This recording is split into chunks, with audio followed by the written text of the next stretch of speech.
Chapter 2 The New House. When he first saw their new house, Bruno's eyes opened wide. His mouth made the shape of an O, and his arms stretched out at his sides once again.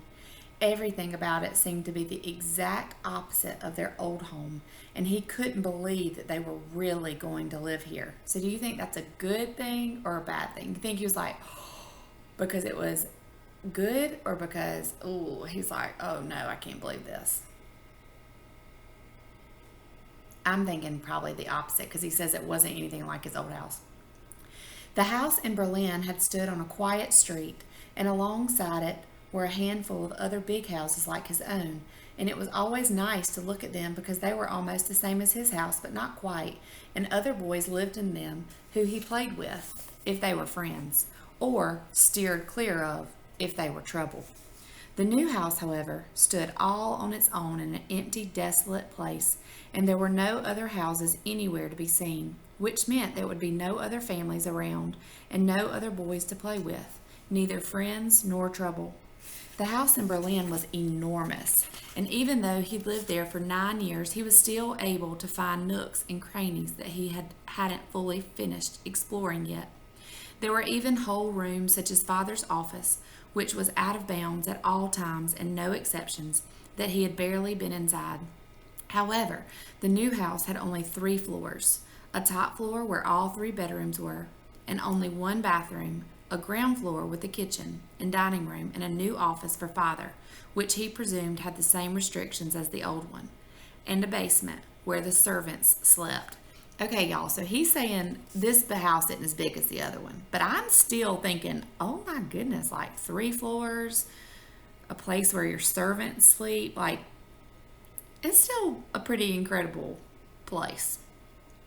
All around the house in Berlin were other streets of large houses, and when you walked towards the center of town, there were always people strolling along and stopping to chat to each other, or rushing around and saying they had no time to stop, not today, not when they had 101 things to do. There were shops with bright storefronts and fruit and vegetable stalls with big trays piled high with cabbages, carrots, cauliflowers, and corn. Some were overspilling with leeks and mushrooms, turnips and sprouts, others with lettuce and green beans, courgettes and parsnips. Sometimes he liked to stand in front of these stalls and close his eyes and breathe in their aromas, feeling his head grow dizzy with the mixed scent of sweetness and life.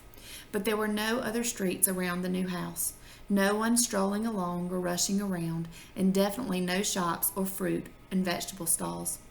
When he closed his eyes, everything around him just felt empty and cold, as if he was in the loneliest place in the world, the middle of nowhere. In Berlin, there had been tables set out on the street, and sometimes when he walked home from school with Carl, Daniel, and Martin, there would be men and women sitting at them, drinking frothy drinks and laughing loudly. The people who sat at these tables must be very funny people, he always thought, because it didn't matter what they said, somebody always laughed. But there was something about the new house that made Bruno think that no one ever laughed there, that there was nothing to laugh at and nothing to be happy about. I think this was a bad idea, said Bruno a few hours after they arrived. While Maria was unpacking his suitcases upstairs, Maria wasn't the only maid at the new house either. There were 3 others who were quite skinny and only ever spoke to each other in whispering voices. There was an old man, too, who he was told was there to prepare the vegetables every day and wait on them at the dinner table, and who looked very unhappy, but also a little angry. We don't have the luxury of thinking, said Mother, opening a box that contained the set of 64 glasses that Grandfather and Grandmother had given her when she married Father. Some people make all the decisions for us. Bruno didn't know what she meant by that, so he pretended that she'd never said it at all. I think this was a bad idea, he repeated. I think the best thing to do would be to forget all about this and just go back home. We can chalk it up to experience, he added, a phrase that he had learned recently and was determined to use as often as possible.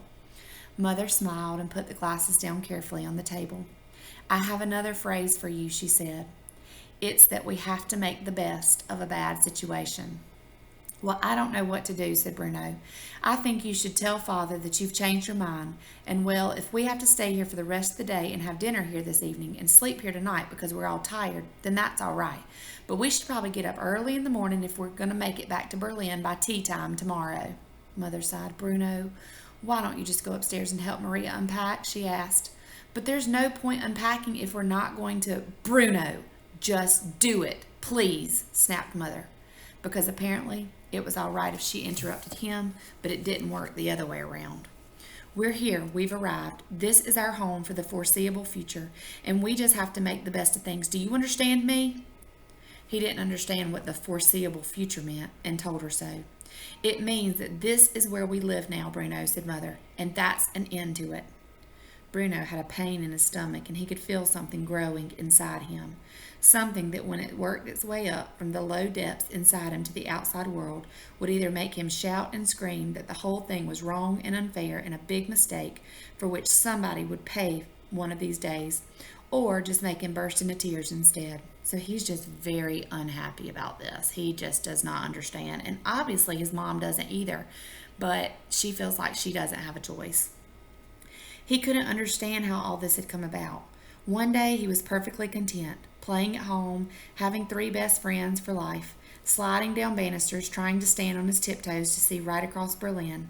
And now he was stuck here in this cold, nasty house with 3 whispering maids and a waiter who was both unhappy and angry, where no one looked as if they could ever be cheerful again. Bruno, I want you to go upstairs and unpack, and I want you to do it now, said Mother in an unfriendly voice. He knew that she meant business, so he turned around and marched away without another word. He could feel tears springing up behind his eyes, but he was determined that he wouldn't allow them to appear. He went upstairs and turned slowly around in a full circle, hoping he might find a small door or cubbyhole where a decent amount of exploration could eventually be done, but there wasn't one.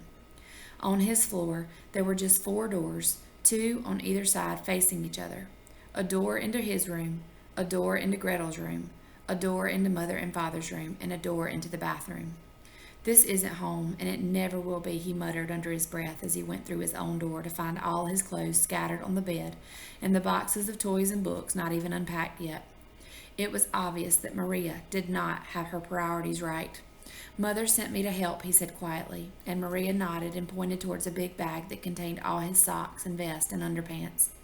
If you sort that lot out, you could put them in the chest of drawers over there, she said, pointing towards an ugly chest that stood across the room beside a mirror that was covered in dust. Bruno sighed and opened the bag. It was full to the brim with his underwear, and he wanted nothing more than to crawl inside it and hope that when he climbed out again, he'd have woken up and been back home again. What do you think of all this, Maria? He asked after a long silence, because he had always liked Maria and felt as if she was one of the family, even though Father said she was just a maid and overpaid at that. All what? She asked. This, he said, as it was the most obvious thing in the world. Coming to a place like this. Don't you think we've made a big mistake? That's not for me to say, Master Bruno, said Maria. Your mother has explained to you about your father's job and... Oh, I'm tired of hearing about Father's job, said Bruno, interrupting her. That's all we ever hear about. If you ask me, Father's job this and Father's job that. Well, if Father's job means that we have to move away from our house and the sliding banister and my 3 best friends for life, then I think Father should think twice about his job, don't you? Just at that moment there was a creak outside in the hallway, and Bruno looked up to see the door of his mother and father's room opening slightly. He froze, unable to move. Unable to move for a moment. Mother was still downstairs, which meant that Father was in there. And he might have heard everything that Bruno had just said. He watched the door, hardly daring to breathe, wondering whether Father might come through it and take him downstairs for a serious talking to. The door opened wider, and Bruno stepped back as a figure appeared, but it wasn't Father. It was a much younger man, and not as tall as Father either, but he wore the same type of uniform, only without as many decorations on it. He looked very serious, and his cap was secured tightly on his head. Around his temples, Bruno could see that he had very blonde hair, an almost unnatural shade of yellow. He was carrying a box in his hands and walked toward the staircase, but he stopped for a moment when he saw Bruno standing there watching him. He looked the boy up and down as if he'd never seen a child before and wasn't quite sure what he was supposed to do with one: eat it, ignore it, or kick it down the stairs. Instead, he gave Bruno a quick nod and continued on his way. "Who is that?" asked Bruno. The young man had seemed so serious and busy that he assumed he must be somebody very important. "One of your father's soldiers, I suppose," said Maria, who had stood up very straight when the young man appeared and held her hands before her like a person in prayer. She stared down at the ground rather than at his face, as if she was afraid she might be turned to stone if she looked directly at him. She only relaxed when he had gone. "We'll get to know them in time." "I don't think I'll like him," said Bruno. "He was too serious." "Your father's very serious too," said Maria. "Yes, but he's father," explained Bruno. "Fathers are supposed to be serious. It doesn't matter whether they're greengrocers or teachers or chefs or commandants," he said, listing all the jobs that he knew decent, respectable fathers did, and whose titles he had thought about 1,000 times. "And I don't think that man looked like a father, although he was very serious, that's for sure." "Well, they have very serious jobs," said Maria with a sigh. "Or so they think, anyway. But if I was you, I'd steer clear of the soldiers." "I don't see what else there is to do other than that," said Bruno sadly. "I don't even think there's going to be anyone to play with other than Gretel, and what fun is that after all? She's a hopeless case." He felt as if he was about to cry again, but stopped himself, not wanting to look like a baby in front of Maria. He looked around the room without fully lifting his eyes up off the ground, trying to see whether there was anything of interest to be found. There wasn't, or there didn't seem to be, but one thing caught his eye. Over in the corner of the room opposite the door, there was a window in the ceiling that stretched down into the wall, a little like the one on the top floor of the house in Berlin, only not so high. Bruno looked at it and thought that he might be able to see out without even having to stand on his tiptoes. He walked slowly towards it, hoping that from here he might be able to see all the way back to Berlin, and his house and the streets around it, and the tables where the people sat and drank their frothy drinks and told each other hilarious stories. He walked slowly because he didn't want to be disappointed, but it was just a small boy's room, and there was only so far he could walk before he arrived at the window. He put his face to the glass and saw what was out there, and this time, when his eyes opened wide and his mouth made the shape of an O, his hands stayed by his sides because something made him feel very cold and unsafe. So, what do you think he saw out of that window?